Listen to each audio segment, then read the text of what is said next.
हम्म।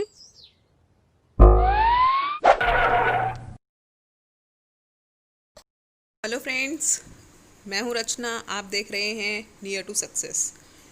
Channel का नाम change कर दिया है, reason being channel search list में नहीं आता था। और आज जो हम बात करने वाले हैं वो करने वाले हैं मंथली इंटरनेशनल एस्से कंपटीशन। इस कंपटीशन का अपडेट मैं एवरी मंथ देती हूँ फ्रॉम लास्ट 3 मंथ्स। इसका रिज़ल्ट भी हम हमेशा शेयर करते हैं, राइट। और चैनल पर बहुत सारे कॉन्टेस्ट रिलेटेड वीडियोस अपलोडेड हैं। अगर आप चैनल पर नए हैं तो go through the channel and apply for the competitions. National international हर एक लेवल के हैं। ये जो कंपटीशन है इंटरनेशनल लेवल पर है, फ्री पार्टिसिपेशन रहता है इसका। इस कंपटीशन में आपने क्या करना होता है, जो भी आपको उस पर्टिकुलर मंथ में टॉपिक दिया जाता है, आपको वो टॉपिक गिवन मेल आईडी पर 25th ऑफ एवरी मंथ से पहले पहले सेंड करना होता है। अगर मान लो मैं बात करती हूँ अगस्त मंथ की, तो अगस्त मंथ का जो भी टॉपिक था वो आपको 25th अगस्त से पहले पहले सेंड करना था। अब जो उसका रिज़ल्ट है वो सितंबर और फर्स्ट वीक में आ जाता है, जैसे कि ये रिज़ल्ट आ गया है। तो आज हम उस मंथ के अगस्त मंथ के रिज़ल्ट की बात करेंगे और इस वाले कंपटीशन की सितंबर मंथ के ऐसे राइटिंग कंपटीशन के टॉपिक को डिटेल में समझेंगे, सो दैट कोई मिस्टेक ना हो, गाइडलाइंस इधर उधर ना हो। क्योंकि कई बार क्या होता है, जब आप लोग गाइडलाइंस को फॉलो नहीं करते हो तो कितना भी अच्छा लिख लो, आप डिस्क्वालीफाई हो जाते हो। और आपको ये भी समझ में नहीं आता कि आप डिस्क्वालीफाई क्यों हो गए इतना अच्छा लिखने के बाद भी। तो वीडियो को शुरू से लास्ट तक पक्का देखना, सो दैट आपकी कोई कंप्लेन, कोई डाउट्स ना रहे। स्टार्ट करते हैं। बेसिकली हमें पता है जो भी हमारा ऐसे राइटिंग कंपटीशन होते हैं वो हमारे राइटिंग स्किल्स को इम्प्रूव करते हैं। जो भी हमारी नॉलेज होती है, परसेप्शंस होते हैं, वो हम उसको पेन डाउन कर पाते हैं, राइट। और ये competition through out the year चलने वाला है। You can apply it every month. तो सबसे पहले रिज़ल्ट देख लेते हैं, है ना। प्रीवियस मंथ का रिज़ल्ट दिखा देती हूँ मैं आपको, और उसके बाद में हम आगे बढ़ेंगे। अब ये जो स्क्रीन है ये रिज़ल्ट की स्क्रीन है। मैं स्क्रीन को बहुत धीरे स्क्रॉल डाउन करूँगी, सो दैट आप अपना नाम चेक कर पाएँ इस लिस्ट के अंदर, ठीक है। तो सबसे पहले हम बात करेंगे बिलो 14 ईयर्स की, जिसमें जो ओवरऑल विनर है 90% अबव सर्टिफिकेट्स जो मिलने वाले हैं वो मिलने वाले हैं तिया वर्मा को, right. She is first in under 14 criteria. 85% और मोर मासूमी एस नेबगी, राइट। 80% और अबव श्रीजा मुखर्जी। 75% अबव, आप अपना नाम देख लेंगे, बहुत सारे बच्चे हैं इसके अंदर, राइट। अगर आपका नाम लिस्ट में होता है तो खुद में ही बहुत अच्छी बात है, अमेजिंग बात है। क्योंकि इंटरनेशनल लेवल पर अपना नाम किसी लिस्ट में लेकर आना, विनिंग लिस्ट में लेकर आना, खुद में ही बहुत यू नो अचीवमेंट है। ऑल दो वो 60% बिलो हो या 60% अबव हो, हार्डली मैटर्स। फर्स्ट हो तो ठीक है, अच्छी बात है, बट लिस्ट में नाम होना बहुत ज़्यादा इंपॉर्टेंट है। अगर नहीं भी होता है तो आप एवरी मंथ ट्राई कर सकते हैं। ऐसा नहीं है कि आपने फर्स्ट मंथ में ट्राई नहीं किया तो आप अब कभी नहीं कर पाएंगे। अब बिलो 60% में बहुत सारे पार्टिसिपेंट्स हैं, ठीक है। 100 ऑफ पार्टिसिपेंट्स हैं, तो सबको सर्टिफिकेट मिल जाएगा, बट उनको नहीं मिलेगा जिन्होंने गाइडलाइंस को फॉलो नहीं किया होगा, राइट। आप सर्टिफिकेट को आपको सेंड कर दिया जाएगा आपकी मेल आईडी पर 25th से पहले पहले। क्योंकि बहुत सारे सर्टिफिकेट्स होते हैं, टाइम लगता है बनाने में, तो आप वेट करेंगे पेशेंस के साथ। अब 14 ईयर्स की बात करें तो शशांक माथुर फर्स्ट हैं, प्रियंका बासु, सिमरन भाटी, एंड ये 85% एंड अबव हैं। 80% एंड अबव बहुत सारे बच्चे हैं इसमें, अमेजिंग, गुड। आप चेक कर लेंगे अपना नाम। 75 और मोर में भी बहुत सारे बच्चे हैं, ग्रेट। 60% अबव में भी बहुत सारे बच्चे हैं, वेरी नाइस, गुड। अब जो लेस देन 60% है उन सबको सर्टिफिकेट मिल जाएगा, but the condition is guidelines को फॉलो किया होना चाहिए। तो मैं आपको रिजल्ट का लिंक शेयर कर दूंगी जहाँ पर आप रिजल्ट देख पाएंगे। अब अपनी स्क्रीन पर चलते हैं वापस, जहाँ पर हम बात करेंगे आज के टॉपिक के बारे में, राइट। टॉपिक डिस्कस करने से पहले मैं आपको बता दूं, टॉपिक पता होना एक अलग बात है, टॉपिक क्या है उसको समझना एक अलग बात है ऐसे लिखने के लिए, राइट। तो टॉपिक को समझेंगे क्योंकि इन्होंने बहुत अच्छे से एक्सप्लेन किया हुआ है, सो दैट आपकी मिस्टेक्स ना हो। तो ऐसे जो है टॉपिक का वो है topic, a hobby which can lead to your dream job. A hobby which can lead to your dream job. समझ में आ रही? ऐसी हॉबी जो आपको आपके ड्रीम जॉब तक पहुंचा दे। समझ में आ रही है बात? तो अब जो आपने अपना ऐसे सेंड करना है वो करना है इस वाली साइड पे, राइट। अब ऐसे के बारे में बात कर लेते हैं, इसको समझ लेते हैं।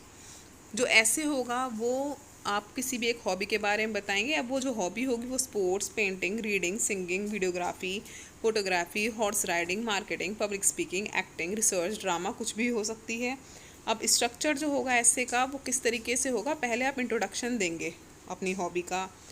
उसके बाद में आप how it can be pursued as a career, उस हॉबी को आप करियर कैसे बना सकते हैं, राइट।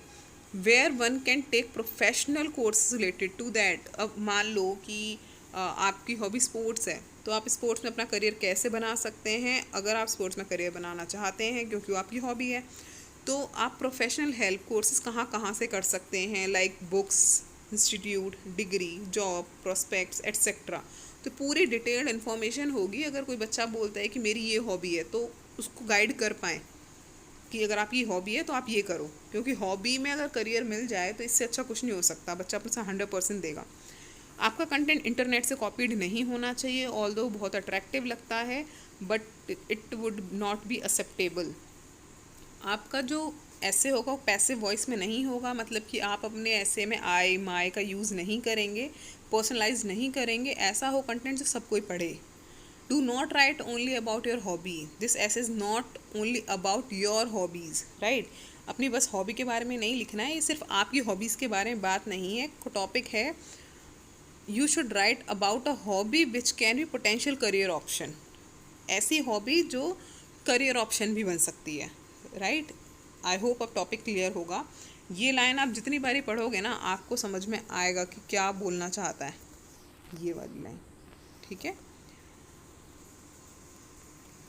फुल रिसर्च करो, अच्छे से पूरा मटेरियल प्रिपेयर करो, इकट्ठा करो, फिर उसके बाद में पार्टिसिपेट करो, राइट। क्योंकि जो आपका ऐसे होगा ना वो रिसर्च, स्ट्रक्चर, सेंटेंस फ्रेमिंग के बेसिस पे ही जज किया जाएगा। जूनियर लेवल पर इतने सारे गाइडलाइंस को फॉलो करने की ज़्यादा वो नहीं है, ठीक है। बट आप अपना जो ऐसे होगा बिल्कुल अपनी कैपेबिलिटी और अंडरस्टैंडिंग के हिसाब से लिखेंगे।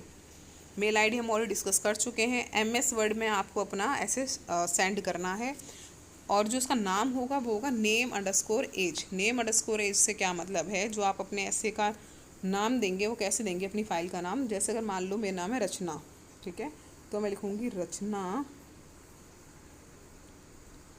ठीक है, _ अब जो भी मेरी एज है, राइट। तो इस तरीके से मैं इसको मेंशन कर दूंगी। अगर आपने ऐसा नहीं किया, गाइडलाइंस को फॉलो नहीं किया, तो you will be disqualified. Judgement criteria का क्या रहेगा, आपकी ओरिजिनलिटी, आपके इनोवेशंस, आपके स्ट्रक्चर्स, आपके सर्वे, राइटिंग स्किल्स एंड आपने क्या लॉजिक लगाया है, इस सब के बेसिस पर आपका ऐसे सेलेक्ट किया जाएगा। No certificate will be issued अगर आपका ऐसे कॉपीड हुआ तो। मोस्ट इम्पॉर्टेंट, कॉपीड कंटेंट को पार्टिसिपेशन सर्टिफिकेट नहीं मिलेगा। अगर मैं गाइडलाइंस की बात करूं तो no participation certificate will be given to the copied content, right. उसके बाद में आपने देख लिया होगा कि किस मेल आईडी पे सेंड करना है। और भी गाइडलाइंस हैं, जैसे कि आप जो ऐसे लिखोगे वो इंग्लिश, हिंदी या बंगाली में लिखोगे। नेशनैलिटी कोई भी हो सकती है। 2 कैटेगरी हैं इसमें, जूनियर और सीनियर। जो जूनियर रहेगा वो बिलो 14 होगा, और जो सीनियर रहेगा वो अबव 18 होगा। अब जब जूनियर होगा उसको अपना डेट ऑफ बर्थ सर्टिफिकेट भी अटैच करना है, और अबव 14 के लिए कोई एज क्राइटेरिया नहीं है, और no registration required, no fees is required for anyone.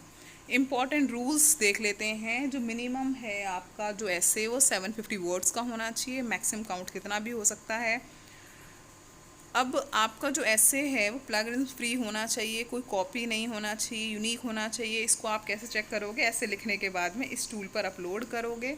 इस टूल पर जब आप अपलोड करोगे तो आपको पता चल जाएगा कि आपका कंटेंट कॉपीड नहीं है, राइट। और आप उसकी अटैचमेंट भी, स्क्रीनशॉट लेके अटैचमेंट भी सेंड करोगे, राइट। और MS फॉर्मेट में ही सेंड करना है आपने। प्रूफ ऑफ एज देना है अगर आप जूनियर कैटेगरी में आते हो तो। अगर आपको ये देखना है कि प्लगरिज्म रिपोर्ट कैसे होती है, कैसे बनती है, कैसे चेक करते हैं, तो आप इनके यूट्यूब चैनल पर जाकर देख सकते हैं।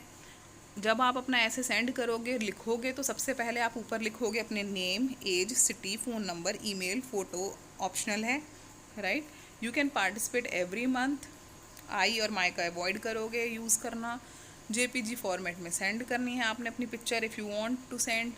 फाइनल डिसीजन जो होगा वो मैम फाइनल जूरी का ही होगा, आप उसमें कुछ नहीं बोल सकते हैं। 25th ऑफ एवरी मंथ से पहले आपको अपना सबमिशन करना है। एमएस फॉर्मेट में बात हो चुकी है।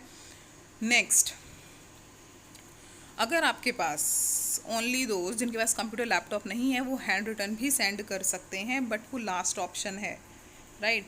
अगर आप फर्स्ट सेकंड थर्ड कुछ भी आते हैं तो आपका जो हैंड रिटन ऐसे होगा वो अपलोड नहीं करेंगे अपनी साइट पर, बाकी जो कंप्यूटराइज्ड होंगे उनका सेंड करेंगे।